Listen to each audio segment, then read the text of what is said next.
গিয়েছে যে পুরুষের জীবনে R15 আছে, গাড়ি আছে, বাড়ি আছে, টাকা আছে, পয়সা আছে, জনপ্রিয়তা আছে, সব আছে, বাট একজন নেককার দিনদার মানসিক শান্তির স্ত্রী নাই, তার কাছে পৃথিবীর কিচ্ছু নাই। ঠিক কিনা বলেন? Exactly to the same way একজন নারী যার কাছে রূপের বাহার আছে, অনেক সুন্দরী নারী, বাপের কোটি কোটি টাকা আছে, ঢাকার গুলশানে ফ্ল্যাট, অনেক টাকার মালিক সে, অনেক রূপের এবং গুণবতী নারী সে, কিন্তু তার কাছে মন মতো একজন স্বামী নেই, মানসিক শান্তির একজন হালাল পুরুষ নেই, তার মানে তার জীবনে কিছুই নাই। ঠিক কিনা বলেন?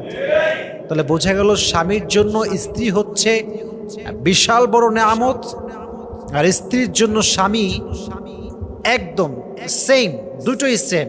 স্বামীর জন্য স্ত্রী নেয়ামত, স্ত্রীর জন্য স্বামীও নেয়ামত। এটা অনেক বড় দামি জিনিস।